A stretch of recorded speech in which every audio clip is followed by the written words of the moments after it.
Congratulations. When did you know you were going in? When did you know this was the night? And how did you sort of process it all in your mind, including the 70 cameras from Apple that are clearly here? Yeah, so obviously I figured that tonight would be the night or Saturday. However, I didn't know I was going in until our equipment guy, Brandon Kaminsky, came down and said, you'll be going in 5 minutes. And then Damian Lowe dapped me up, and I think that was like a signal to the fans that it was happening. And then he started like going like this behind his back, and I think that's when everyone knew. So, yeah.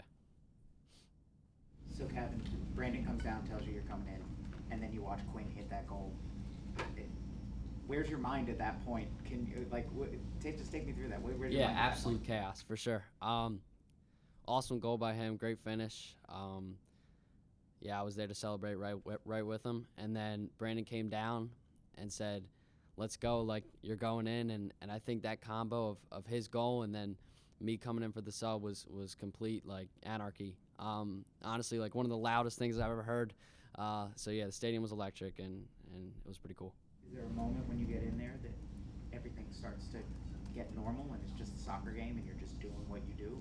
Is there a moment? Yeah, for sure. That first step on the field is all the nerves, all the pressure, all the noise. It sort of just disappears. Even the fans, like, it gets blocked out.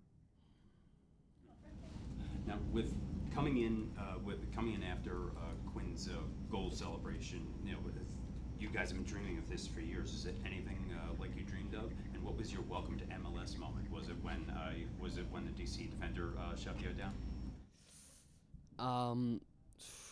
My welcome to MLS moment is, probably when I got knocked down and sort of, we kept possession obviously, but it was still like pretty cool to see the change in size from U17 to MLS Next Pro and then now the big deal. So game's just gonna get more and more hard for me. So I think that was the moment. Was any of that goal celebration with Quinn planned, choreographed, or whatever? Because you could barely script it better than he scores a banger like that, runs straight to do it, and then you come in the game. Yeah, before I came in, he said, I feel like you're getting one tonight. I never told him I thought he was gonna score. So, pretty crazy, pretty unplanned actually. He said when you scored, do a knee slide. Then he did it and did a knee slide. I guess he copied me a little bit, but we hit our little fist to hand celebration afterwards, which is like one of our first handshakes that we ever had. So honestly, a pretty amazing moment. Kevin, congrats. With all this attention, it would be hard for most of us in this room to be normal and be grounded. What's your approach to it? Look, this is just a start. Really happy to have done this, but it's honestly the first box checked off. So long journey ahead. I know it's all about where you finish, not where you start. So I'm just going to keep working, keep developing here. So my main focus is on Philadelphia and our season ahead. Does being younger than Freddy, does having that honor, does that mean anything to you? Was that something that you wanted in all of this, or if you didn't get it, would that have been okay? Where does that kind of rank?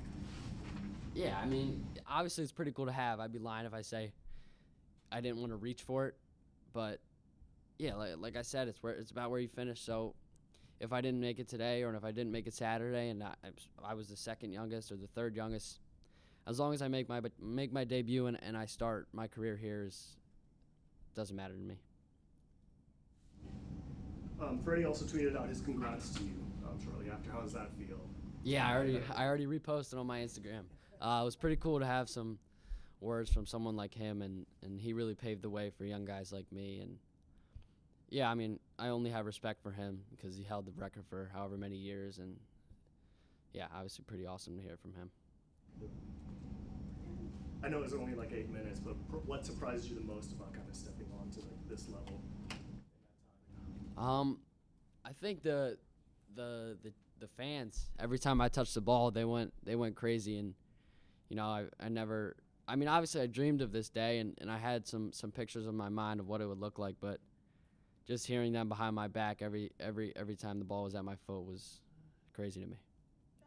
To that point, Kevin, you've been over to Europe enough times already. You know how it is when there's a young kid that everybody wants a piece of, whether it's Holland, Dortmund. You think of all the guys who come through there, Holland, Adeyemi, all that. Everybody wants a piece of them all of a sudden as soon as they come up, you know, and you're 14 and already everybody wants a piece of you. You know, how do you deal with all that sort of stuff? I mean, I've played against my brothers my whole entire life. They're always going to want a piece of you in the backyard or in the basement. So I'm used to getting hit, and I'm not afraid of contact. And for all the people who want to say that he's too small, I mean, I think I'm just going to show them that I'm ready physically. And thanks to my brothers for preparing me for these moments. Attention point. Jim mentioned CI when you're signing autographs. That's what I mean by when young prospects come up and all of a sudden everybody wants the autographs, everybody wants the pictures, everybody wants the interviews, all that stuff. How do you handle that part?